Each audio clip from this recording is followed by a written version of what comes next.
Good evening students. Day education foundation महाराष्ट्रामध्ये आपलं सहर्ष स्वागत आहे. आज आपण कम्प्युटर हा विषय पाहणार आहोत. त्यामधील हार्डवेअर म्हणजे काय. आता कम्प्युटर हार्डवेअर म्हणजे काय तर मायक्रो संगणकाचा विचार करता यामध्ये वेगवेगळ्या हार्डवेअरचा समावेश केलेला असतो. संगणकाच्या ज्या भागाला आपण पाहू शकतो किंवा स्पर्श करू शकतो, संगणकाच्या त्या भागाला थोडक्यात आपण काय म्हणू शकतो, हार्डवेअर म्हणू शकतो. म्हणजे बघा, संगणकाच्या कोणत्याही भागाला ज्या पाहू शकतो, हात म्हणजे स्पर्श करू शकतो, त्या भागाला काय म्हणायचं, सोपं हार्डवेअर असं म्हणायचं आहे. आता संगणकाचे हार्डवेअर हे एक विजेवर चालणारे उपकरण असतात. म्हणजे संगणकाचे हार्डवेअर हे कशावर चालतात तर विजेवर चालणारे उपकरण आहेत. यामध्ये म्हणून त्यांना इलेक्ट्रॉनिक डिव्हाइस देखील असं म्हटलं जातं. त्यांना काय म्हटलं जातं, इलेक्ट्रॉनिक डिव्हाइस म्हणजे हार्डवेअर. हार्डवेअर हे संगणकाला आपण ज्या भागाला पाहू शकतो, स्पर्श करू शकतो, त्या संगणकाच्या भागांना हार्डवेअर असं म्हटलं जातं. त्याचबरोबर हे संगणकाचे हार्डवेअर हे विजेवर चालणारे उपकरण असतात, म्हणून त्यांना इलेक्ट्रॉनिक डिव्हाइस देखील असं म्हटलं जातं. काय म्हटलं जातं, इलेक्ट्रॉनिक डिव्हाइस देखील असं म्हटलं जातं. हार्डवेअर मायक्रो संगणकाचा विचार करता याच्यामध्ये वापर केला जातो. हार्डवेअर हा घटक खूप सोपा आहे, आपण सोप्या पद्धतीने पाहणार आहोत. संगणक हार्डवेअरचे कार्यपद्धती. आता वापरकर्ता हार्डवेअर आणि सॉफ्टवेअरच्या समन्वयातून कम्प्युटर वापरत असतो, बरोबर, व हाताळत असतो. म्हणजे वापरकर्ता आहे हार्डवेअरचा वापर करून कम्प्युटरला डेटा किंवा सूचना ज्या कम्प्युटरच्या भाषेमध्ये बदलण्याचे जे कार्य आहे ते हार्डवेअर डिव्हाइस सॉफ्टवेअरच्या माध्यमाच्या मदतीने करत असतात. म्हणजे बघा, जर आपण वापरत असू तर हार्डवेअर आणि सॉफ्टवेअरच्या ह्या दोघांचा समन्वय आहे. त्या समन्वयाच्या कम्प्युटर वापरत आणि हाताळत असतो, बरोबर की नाही. त्याच मग वापर करता हार्डवेअरचा वापर करून कम्प्युटरला काय करत असतो, डेटा आणि सूचना देत असतो. डेटा आणि काय करत असतो, सूचना देत असतो. आणि मानवी भाषेतील डेटा व सूचना कम्प्युटरच्या भाषेमध्ये, म्हणजे बघा, मानवी भाषेतील आपला जो डेटा आहे, ज्या सूचना आहे त्या कम्प्युटरच्या भाषेमध्ये म्हणजे बायनरी लँग्वेज मध्ये, कम्प्युटरला बायनरी लँग्वेज कळते, बरोबर की नाही. मग या भाषेमध्ये बदलण्याचं काम हार्डवेअर डिव्हाइस म्हणजेच सॉफ्टवेअरच्या माध्यमातून मदतीने करत असतात. मग यापुढे काय होतं बघा, उदाहरणार्थ बघितलं तर आपण डेटा जो आहे आणि सूचनांच्या एंट्रीसाठी कीबोर्ड व माऊसचा वापर होतो, बरोबर की नाही. डेटा जो असेल, ज्या सूचना असतील त्या आपल्याला कीबोर्डच्या माध्यमातून आणि माऊसचा वापर होतो. एंट्रीसाठी आपण की टाईप करतो, बरोबर की नाही. टाईप केल्यानंतर कुठे दिसतं आपल्याला, मॉनिटरवर दिसतं, हो की नाही. मग हे इनपुट डिव्हाइसेस आहेत, कीबोर्ड आणि माऊसचा वापर होतो. आपल्याला डेटा आणि सूचना ज्या पाठवायच्या आहेत तर कीबोर्डच्या माध्यमातून आपण काय करत असतो, पाठवत असतो. तर त्या डेटा व सूचनावर प्रक्रिया करण्यासाठी, मग त्या डेटा ज्या आहेत किंवा सूचना ज्या आहेत त्यावर प्रक्रिया करण्यासाठी सीपीयू म्हणजे सेंट्रल प्रोसेसिंग युनिट, कशाचा, सेंट्रल प्रोसेसिंग युनिटचा वापर होतो, सीपीयू चा वापर होतो. बघा, लक्षात येत असेल, जे डेटा आणि सूचनांच्या एंट्रीसाठी आपण कीबोर्ड आणि कशाचा वापर करतोय, माऊसचा वापर करतोय. आणि तर त्या डेटा व सूचनांवर प्रक्रिया करण्यासाठी, ज्या डेटा आहे, ज्या सूचना आहेत त्यावर आपल्याला काय करायचं आहे, प्रक्रिया करायची, ओके नाही. मग ती कुठून करतो तर सीपीयू सेंट्रल प्रोसेसिंग युनिटचा वापर करतोय. कशासाठी, डेटावर आणि सूचनावर प्रक्रिया करण्यासाठी सीपीयूचा, म्हणजे संगणकाचा मेंदू असं म्हटलं जातं सीपीयूला. त्याचा बघा पूर्ण फुल फॉर्म आहे सेंट्रल प्रोसेसिंग युनिट. या सीपीयूचा वापर होत असतो. त्याचबरोबर प्रक्रिया केलेला डेटा, जो त्याच्यावर प्रक्रिया केली आहे आता की सीपीयूने प्रक्रिया केलेल्या डाटा व सूचनांची माहिती दर्शविण्यासाठी, आता सूचनांची माहिती आणि दर्शवणे म्हणजे ती माहिती जी दिलेली होती आपण कीबोर्ड आणि माऊसच्या द्वारे, मग त्याच्यावर काय केलं, त्या डेटावर त्यांनी प्रक्रिया केली आणि प्रक्रिया केल्यानंतर आता आपल्याला दाखवायचंय की बाबा आम्ही काय प्रक्रिया केली ही दर्शविण्यासाठी मॉनिटर व प्रिंटर सारख्या हार्डवेअरचा वापर करतात. मॉनिटर आणि प्रिंटर या सारख्या काय करतात, हार्डवेअरचा वापर करतात. बघा, मॉनिटर आणि प्रिंटर हे आउटपुट डिव्हाइसेस आहेत. मॉनिटर आणि प्रिंटर काय आहेत, आउटपुट डिव्हाइसेस आहेत. लक्षात घ्या, यासारख्या हार्डवेअरचा काय होत असतो, आपल्याला वापर होत असतो. याला सेंट्रल प्रोसेसिंग युनिट म्हणलं जातं. म्हणजेच सीपीयूचा वापर डेटावर आणि सूचनांवर आपल्याला प्रक्रिया करण्यासाठी वापर होत असतो. आणि ज्या प्रक्रिया केलेल्या आहेत त्या दर्शवण्यासाठी मग आपण मॉनिटर आणि प्रिंटर सारख्या साधनांचा काय करत असतो, म्हणजे हार्डवेअरचा वापर करत असतो. बरोबर की नाही. आपल्याला मॉनिटर दिसतोय, आपण स्पर्श करू शकतो, कीबोर्ड, माऊस, हो की नाही, प्रिंटर, मग हे सगळे हार्डवेअर आहे. काय आहे, हार्डवेअर आहे. लक्षात घ्यायचे. यानंतर प्रोसेसिंग डिव्हाइस. आता प्रोसेसिंग डिव्हाइस म्हणजे प्रोसेसिंग हार्डवेअर डिव्हाइसेस.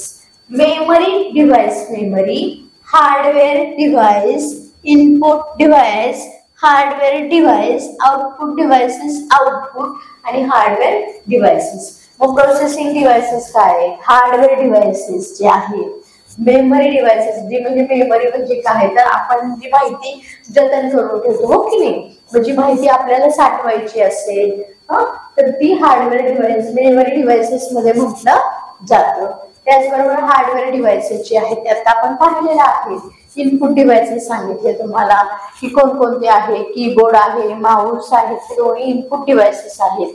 आणि आउटपुट डिव्हाइसेस आहेत ते कोणते आहेत की आपल्याला जे पाहतो आपण स्क्रीन पाहतो, हो की नाही. त्याचबरोबर त्यातून आपल्याला आउटपुट मिळतं, प्रिंटर आहे. म्हणजे या पद्धतीने बघा आउटपुट डिव्हाइसेस आहेत आणि हार्डवेअर डिव्हाइसेस आहेत. आता इथं दिलेलं बघा आहे कीबोर्ड म्हणजे काय, किस कॅटेगरी आहेत, कीबोर्डचे प्रकार किंवा टाइप्स ऑफ वेगवेगळ्या कीज आहेत. कीबोर्डवर आपल्याला वेगवेगळ्या कीज पाहायला मिळतात, हो की नाही. मग F1 टू F12 पर्यंत आहे. फंक्शनल कीज आहेत, एरो कीज आहेत, नंबर्स कीज आहेत, अल्फाबेट कीज आहेत, स्पेस बार आहे, कॅप्स लॉक आहे, डिलीट बटन आहे, बॅकस्पेस आहे. या पद्धतीने आपल्याला कीबोर्डवर पाहायला मिळतं. हे कीबोर्डचे प्रकार सांगितलेले आहेत. बघूया आता सिस्टीम युनिट. आता सिस्टीम युनिट या संगणकाचा महत्वाचा विभाग आहे.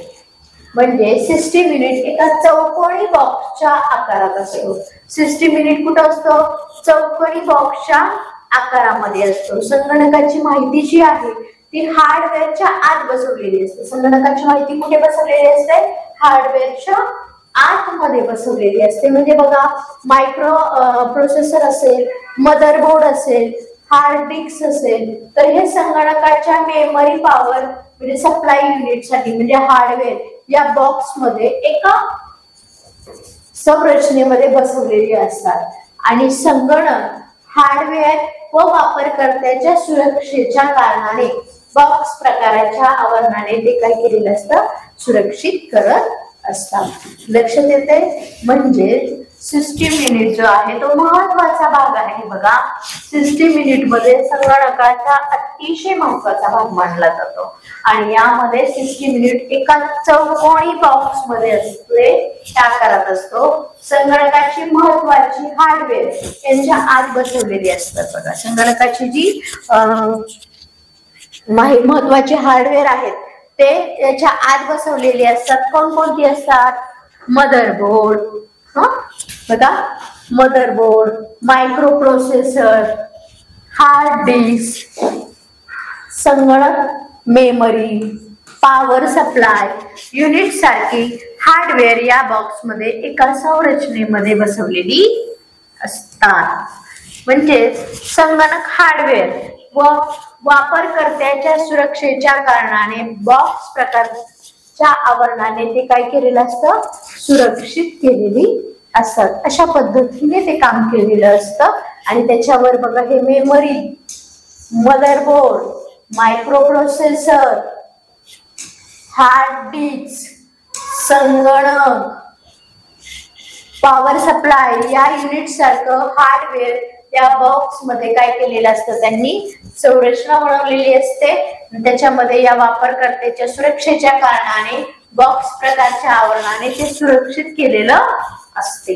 लक्षात घ्यायचंय हे सिस्टीम युनिट आहे आणि हा सर्वात महत्वाचा कम्प्युटरचा काय आहे, विभाग आहे असा मानला जातो. आता संगणकाचे मॉनिटर असेल, माऊस असेल, कीबोर्ड असेल, स्पीकर असेल, पेन ड्राईव्ह असेल आणि प्रिंटर यांसारख्या हार्डवेअरला जोडण्यासाठी सिस्टीम युनिटच्या मागे जोडणीसाठी अनेक पोर्ट उपलब्ध असतात. बघा संगणकाचे monitor, mouse, keyboard, speaker, pen drive आणि प्रिंटर सारख्या हार्डवेअरला जोडण्यासाठी सिस्टीम युनिटच्या मागे जोडणीसाठी काय असतात, अनेक पोर्ट उपलब्ध असतात, ज्याद्वारे अनेक प्रकारचे हार्डवेअर, ज्याद्वारे काय करता येतात, अनेक प्रकारचे हार्डवेअर संगणकाशी जोडता येतात. लक्षात घ्यायचे खूप महत्वाचा भाग आहे. संगणकाचे monitor, mouse, keyboard, speaker, pen drive आणि प्रिंटर सारख्या हार्डवेअरला जोडण्यासाठी सिस्टीम युनिटच्या मागे जोडणीसाठी अनेक पोर्ट काय केलेले असतात, उपलब्ध करून दिलेले असतात आणि ज्याद्वारे अनेक प्रकारचे हार्डवेअर संगणकाशी काय करता येतात, जोडता येत असतात. आणि हे संगणकाच्या मुख्य पुरवठा जो आहे SMPS बघा या युनिटद्वारे केला जातो. संगणकाचा मुख्य जो वीज पुरवठा आहे, संगणकाचा बघा मुख्य वीज पुरवठा आहे जो SMPS या युनिटद्वारे केला जातो. संगणकाचा मुख्य पुरवठा कोणत्या युनिटद्वारे केला जातो, SMPS. कोणत्याद्वारे केला जातो, SMPS द्वारे केला जातो, ज्याची जोडणी सिस्टीम युनिटच्या मागे दिलेली असते. ज्याची जोडणी कुठे दिलेली असते, सिस्टीम युनिटच्या मागे दिलेली असते. लक्षात ठेवायचंय याची जी जोडणी आहे ती जो सिस्टीम युनिट आहे त्याच्या मागे दिलेली असते. म्हणूनच संगणकाचे जे monitor, CPU, keyboard, speaker, pen drive असेल, प्रिंटर यांसारख्या हार्डवेअरला जोडण्यासाठी सिस्टीम युनिटच्या मागे जोडणीसाठी अनेक पोर्ट उपलब्ध असतात आणि ज्या द्वारे अनेक प्रकारचे हार्डवेअर आपण संगणकाशी जोडता येतात. संगणकाचा मुख्य वीज पुरवठा हा SMPS या युनिटद्वारे केला जातो, ज्याची जोडणी सिस्टीम युनिटच्या मागे काय केलेली असते, दिलेली असते. म्हणजे ज्याची जोडणी बघा कशाद्वारे केलेली असते, सिस्टीम युनिटच्या मागे दिलेली असते. लक्षात घ्यायचे.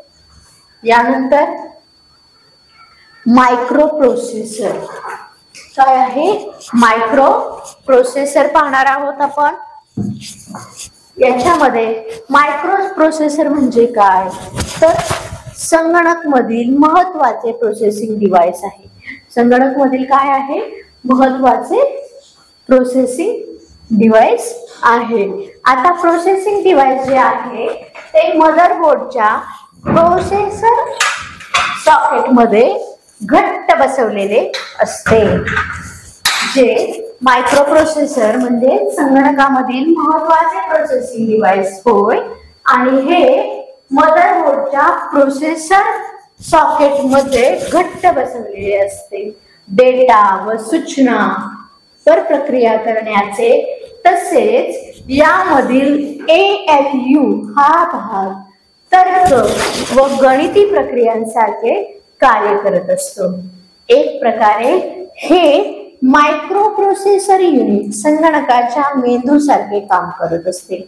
बघा लक्षात घ्या, मायक्रो प्रोसेसर म्हणजे काय, मायक्रो प्रोसेसर म्हणजे संगणकामधील महत्वाचे प्रोसेसिंग डिव्हाइस आहे. Processing device. मग मायक्रो प्रोसेसर मदरबोर्डच्या प्रोसेसर सॉकेट मध्ये काय केलेलं असतं, घट्ट बसवलेलं असतं. डेटा असेल, काही सूचना असतील त्यावर प्रक्रिया करण्याचे काम. तसेच यामधील ALU हा भाग जो आहे तर्क आणि गणिती प्रक्रिया सारखे काय करत असतं, कार्य करत असतं. मग एक प्रकारे हे मायक्रो प्रोसेसर युनिट संगणकाच्या मेंदू सारखे काम करतं. बघा मायक्रो प्रोसेसर, हे चित्र जे आहे ते मायक्रो प्रोसेसरचं आहे. दुसरं चित्र मदरबोर्डचं दिलेलं आहे, मला दिसत असेल मदरबोर्ड. तिसरं जे आहे ते रॅम, तिसरं चित्र काय आहे, रॅमचे आहे. लक्षात घ्या, डेटा आणि सूचना त्यावर प्रक्रिया करण्याचं, तसंच ALU मधील हा गणिती तर्क प्रक्रियांसारखे कार्य करण्याचं काम करत असतो. एक प्रकारे मायक्रो प्रोसेसर युनिट संगणकाच्या मेंदू सारखं काम करत असतं. यालाच मायक्रो प्रोसेसर असं म्हटलं जातं. हे प्रोसेसिंग डिव्हाइस आहे आणि मायक्रो प्रोसेसर हा प्रोसेसर सॉकेट मध्ये घट्ट बसवलेलं असतं. कुठे बसवलेलं असतं बघा, मायक्रो प्रोसेसर मदरबोर्डच्या प्रोसेसर सॉकेट मध्ये काय केलेलं असतं, बसवलेलं असतं. त्याचबरोबर पुढचं पेज पाहूया, मदरबोर्ड. आता मदरबोर्डचं आपण चित्र पाहिजे हो की नाही. मग मदरबोर्ड म्हणजे काय, याला सिस्टीम बोर्ड देखील असं म्हटलं जातं. मदरबोर्डला काय म्हटलं जातं, सिस्टीम बोर्ड सुद्धा म्हटलं जातं. लक्षात घ्या, मदरबोर्डला सिस्टीम बोर्ड असं म्हटलं जातं. मदरबोर्ड संगणकाचा एक महत्वाचा भाग आहे. मदरबोर्ड काय आहे, एक संगणकाचा महत्वाचा भाग आहे. वेगळ्या प्रकारची महत्वाची हार्डवेअर मदरबोर्डच्या मदतीने एकत्र आणली जातात. काय केली जातात, वेगळ्या प्रकारची जी महत्वाची हार्डवेअर आहेत ती मदरबोर्डच्या मदतीने एकत्र आणली जातात.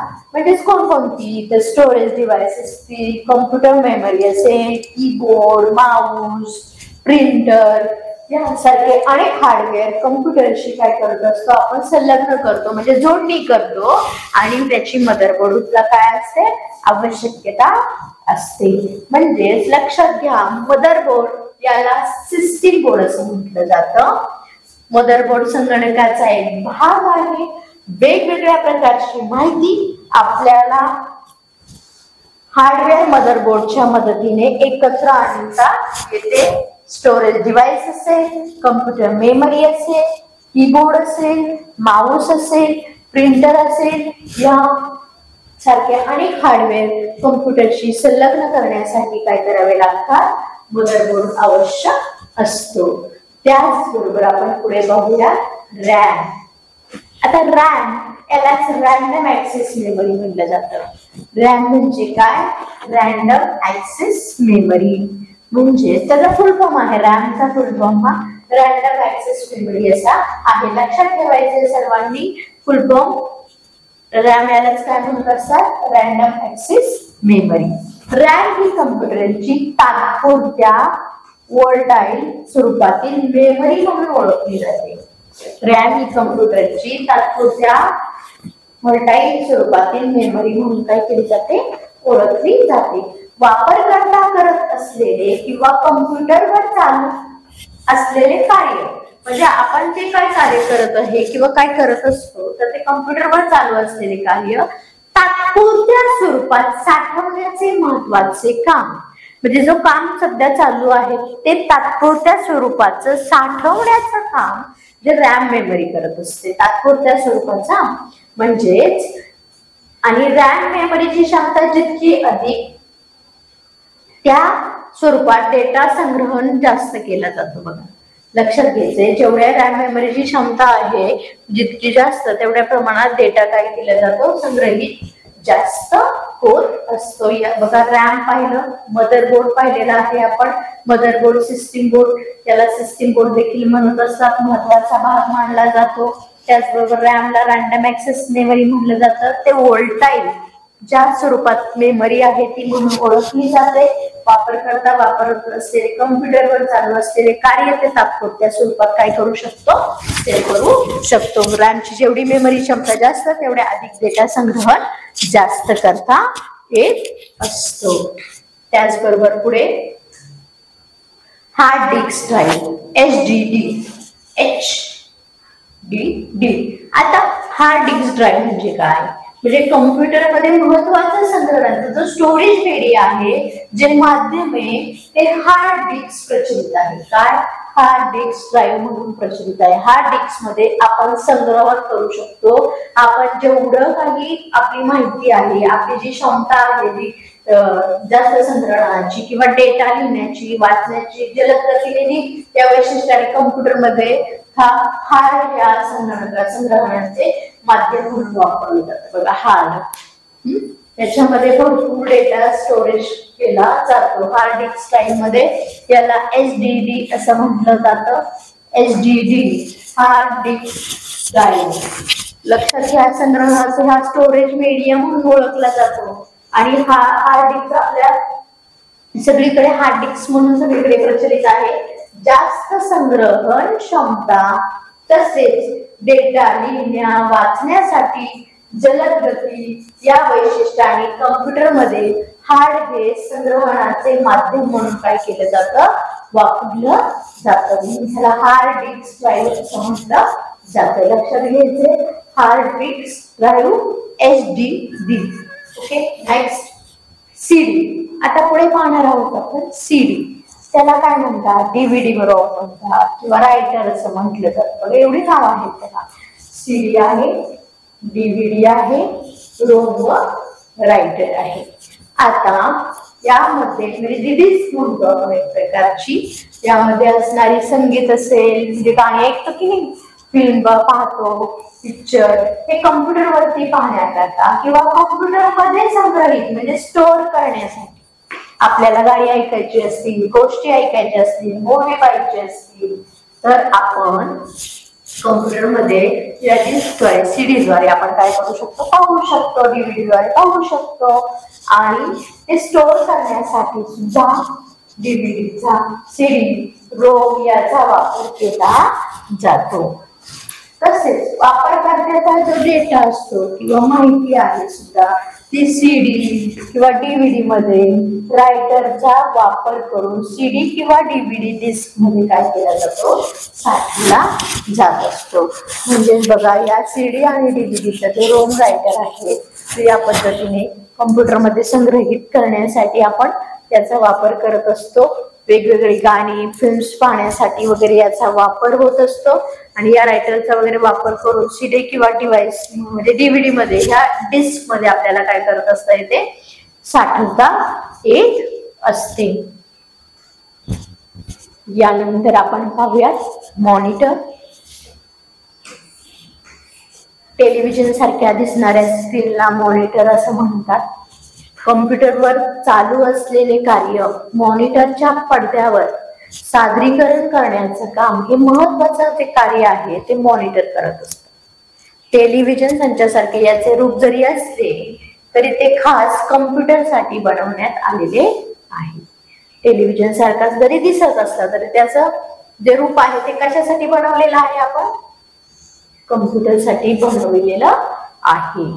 लक्षात घ्या, कम्प्युटरवर चालू असलेले कार्य मॉनिटरच्या पडद्यावर म्हणजे स्क्रीनवर जेव्हा इनपुट डिव्हाइसनी आपण जेव्हा माहिती देतो, कीबोर्डद्वारे, माऊसद्वारे आपण जेव्हा माहिती इनपुट करतो त्यावेळेस ती माहिती आपल्याला टेलिव्हिजन सारख्या संचावर म्हणजेच मॉनिटरच्या पडद्यावर दिसते. ते आपल्याला आलेलं आउटपुट असतं, बरोबर ना?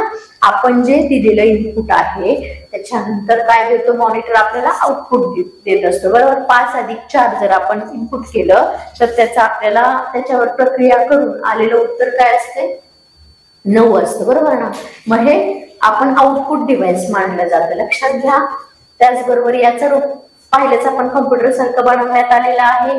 कम्प्युटरवर चालू असलेले कोणतेही कार्य जलद गतीने मॉनिटर पडद्यावर स्क्रीन सादर करतो.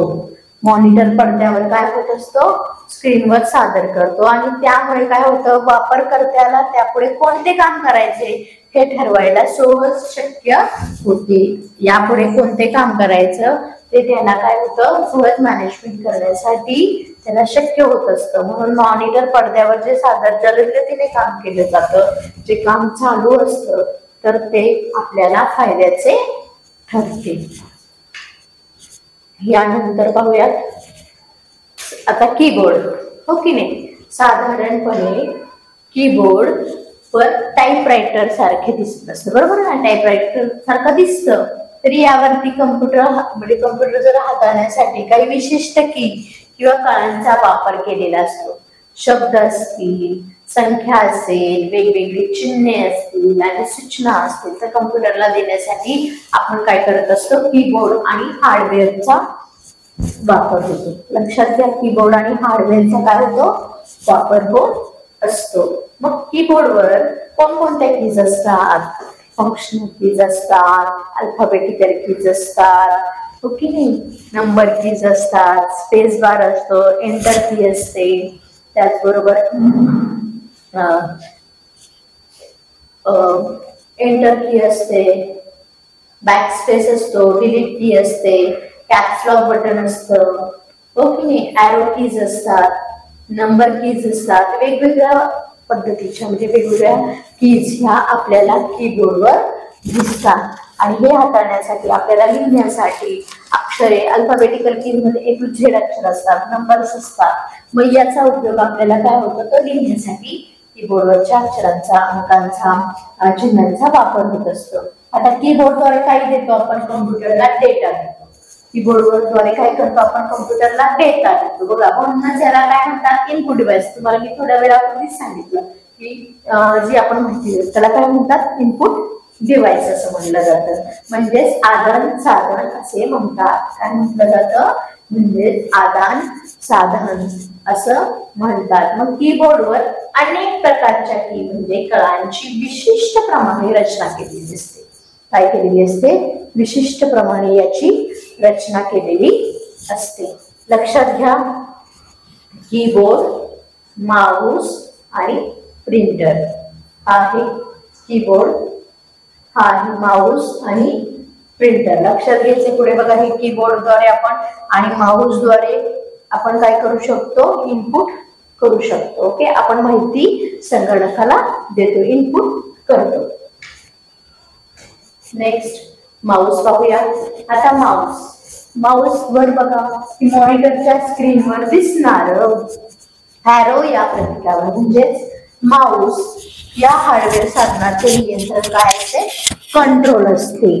मग एखाद्या ऑब्जेक्टच्या निवडीसाठी ऑब्जेक्ट सिलेक्टिंग किंवा ऑब्जेक्टच्या पर्यायासाठी ऑप्शन माऊस वापरला जातो. काय वापरला जातो, ऑप्शन माऊस वापरला जातो. म्हणजेच मॉनिटरच्या स्क्रीनवरील बाणाच्या हालचाली व ऑब्जेक्ट निवडीवरील माऊस नियंत्रित करत असतो. लक्षात येते तुमच्या. म्हणजेच मॉनिटरच्या स्क्रीनवरील बाणांच्या हालचाली व ऑब्जेक्ट निवडीवर माऊस नियंत्रित करत असतो आणि संगणकाच्या स्क्रीनवर कोणत्याही भाग माऊसद्वारे सोप्या पद्धतीने वापरतात. आपल्याला सहजतेने माहिती किंवा क्लिक करण्यासाठी माऊसद्वारे आपण क्लिक करू शकतो सोप्या पद्धतीने. म्हणजे माऊसद्वारे सोप्या पद्धतीने याचा वापर केला जाऊ शकतो. म्हणून माऊस हा महत्वाचा मानला जातो. त्याचबरोबर बघूया प्रिंटर. Yes, printer. आता प्रिंटर बघा, चित्र असेल, बरोबर ना, इमेज अँड ग्राफिक्स म्हणतो आपण, बरोबर की नाही. टेक्स्ट डॉक्युमेंट असतील आपली किंवा इतर कोणत्याही प्रकारच्या ऑब्जेक्टची जी प्रत असेल ती कागदावर हवी असल्यास आपण प्रिंटर या हार्डवेअरचा वापर करत असतो. म्हणजेच बघा, आपल्याला जसेच्या तसे जे लिहिलेले असेल ते टेक्स्ट डॉक्युमेंट आहे, जसेच्या तसे हातामध्ये लिहिलेले पाहिजे असेल कागदावर, तर त्यावेळेस आपण काय करत असतो, प्रिंटर या हार्डवेअरचा वापर करत असतो. यामध्ये रंगीत असेल, मोनोक्रोम असेल, या प्रकारचे प्रिंटर उपलब्ध आहेत. बघा, कलर आणि मोनोक्रोम या प्रकारचे प्रिंटर उपलब्ध आहेत. हा प्रिंटर या हार्डवेअरचा आपण काय करत असतो, इमेज, ग्राफिक्स, टेक्स्ट डॉक्युमेंट्स असतील तर कोणतेही या प्रकारच्या ऑब्जेक्टची प्रत आपल्याला कागदावर हवी असण्यासाठी काय करतो, आपण याचा वापर करत असतो. यानंतर पाहूया SMPS. SMPS बघा, SMPS म्हणजे काय? स्विच मोड पॉवर सप्लाय. स्विच मोड पॉवर सप्लाय, ओके असे म्हणतात. SMP हा एक संगणक सिस्टीम युनिटचा एक महत्वाचा भाग आहे. काय आहे? SMPS हा संगणक सिस्टीम युनिटचा एक महत्वाचा भाग आहे. यामध्ये उच्च व्होल्टेज AC म्हणजे उच्च प्रमाणावरचा जो व्होल्टेज AC आहे ते रूपांतर DC करंट मध्ये करत असतो. बघा कशामध्ये? AC अॅनालॉग करंटचे रूपांतर DC डायरेक्ट करंट मध्ये करत असतो. म्हणजे बघा SMPS हा एक सिस्टीम युनिटचा एक महत्वाचा भाग मानला जातो आणि याद्वारे उच्च व्होल्टेज म्हणजे AC अॅनालॉग करंटचे रूपांतर DC डायरेक्ट करंट मध्ये केले जाते. संगणकाच्या हार्डवेअर डिव्हाइसेस यांना ज्या प्रमाणात विद्युत प्रवाहाची आवश्यकता असते तितकाच विद्युत प्रवाह SMPS द्वारे संगणक हार्डवेअरला पुरवला जातो. म्हणजे जेवढी आवश्यकता आहे विद्युत प्रवाहाची तेवढीच विद्युत प्रवाह हा SMPS द्वारे संगणक हार्डवेअर ला काय केला जातो? पुरवला जातो, जो सेमी कंडक्टर द्वारे नियंत्रित केलेला असतो. जो काय केलेला असतो? सेमी कंडक्टरद्वारे काय केलेला असतो? नियंत्रित केलेला असतो. बघा SMPS कशा पद्धतीचा असतो इथे चित्र दिलेलं आहे, तुम्ही पाहू शकता. SMPS हा काय आहे? स्विच मोड पॉवर सप्लाय आहे आणि याद्वारे आपण काय करतो? उच्च व्होल्टेजचा AC जो आहे अॅनालॉग करंट आहे त्याचे रूपांतर DC डायरेक्ट करंट मध्ये करतो आणि ज्या वेळेस म्हणजे जेवढ्या प्रमाणात आपल्याला विद्युत प्रवाहाची आवश्यकता आहे तेवढ्याच प्रमाणात संगणकाला हार्डवेअर पुरवला जातो आणि या जो सेमी कंडक्टर द्वारे नियंत्रित केलेला असतो. त्याचबरोबर बघा पुढील चित्र आहे पेन ड्राईव्ह. कशाचं चित्र आहे? पेन ड्राईव्हचं चित्र आहे. पुढील चित्र आहे बघा स्कॅनरचं चित्र आहे. याद्वारे आपण काय करू शकतो की आपल्याला एखादी माहिती आहे, आपल्याकडे तो कागद आहे तो आपल्याला संगणकावर स्कॅन करू शकतो. स्कॅनरचा वापर केला जातो. यानंतर आहे पेन ड्राईव्ह. बघितलं पेन ड्राईव्ह मध्ये, पेन ड्राईव्ह म्हणजे काय? तर पेन ड्राईव्हला फ्लॅश ड्राईव्ह किंवा मेमरी स्टिक देखील असं म्हणतो, कारण त्या आकाराने लहान आणि वजनाने हलकी असल्याने ते सहजपणे वापरता येते. पेन ड्राईव्ह हे एक प्रकारचे संगणकाचे लवचिक स्टोरेज डिव्हाइस आहे ज्याद्वारे डेटा संग्रहित केला जातो आणि एका संगणकावरून दुसऱ्या संगणकावर काय केला जातो? वापरला जातो. याचा वापर जास्त करून वैयक्तिक आणि महत्त्वाचा डेटा संग्रहित करण्यासाठी केला जातो, जो कोणत्याही ठिकाणी कोणत्याही संगणकावरती काय करता येतो? आपल्याला वापरता येतो. आता पेन ड्राईव्हची वेगवेगळ्या स्टोरेज क्षमता आहेत. म्हणजे यामध्ये 1 GB ते 1 TB पर्यंत स्टोरेज उपलब्ध आहे. म्हणजे पेन ड्राईव्ह ही संगणकाच्या USB म्हणजेच युनिव्हर्सल सिरियल बस या पोर्टलला जोडले जातात. या प्रकारच्या स्टोरेज डिव्हाइसचे रीरायटेबल असतात. म्हणजे यामधील डेटा कितीही वेळेस पुसून फॉर्मॅट परत वापरता येतो. याचा फॉर्मॅट बघा परत काय करता येतो? आपल्याला वापरता येतो. आता यानंतर पाहूया स्कॅनर. स्कॅनरच्या सहाय्याने काय करू शकतो? आपण एखाद्या कागदावरील शब्द किंवा चित्र स्वरूपातील माहिती स्कॅनरद्वारे संगणकाला समजेल व त्या माहितीवर प्रक्रिया करू शकेल अशा स्वरूपात रूपांतरित करत असतात. शब्द किंवा चित्रे स्वरूपातील माहिती जशीच्या तशी संगणकामध्ये संरक्षित किंवा स्टोअर करण्यासाठी स्कॅनरचा वापर केला जातो. म्हणजे कागदावर जी माहिती छापलेली आणि फोटो आहे ती कधी प्रतिमा असेल संगणकावर घेण्यासाठी किंवा साठवण्यासाठी स्कॅनरद्वारे हार्डवेअर वापरले जातात. मग स्कॅनर हे एक माध्यम आहे जे कागदावर छापलेली माहिती संगणक सहजपणे प्रक्रिया करू शकेल आणि इलेक्ट्रॉनिक डेटामध्ये त्याचं काय करू शकेल? रूपांतरित करू शकेल. असं आहे. स्कॅनरचे अनेक प्रकार आहेत. त्यापैकी फ्लॅट बेड स्कॅनर आणि हँड हेल्ड स्कॅनर हे लोकप्रिय आहे. बघा फ्लॅट बेड स्कॅनर आणि हँडलेड स्कॅनर हे दोन्ही प्रकार लक्षात ठेवायचे. Okay, I hope you will understand it. Thank you.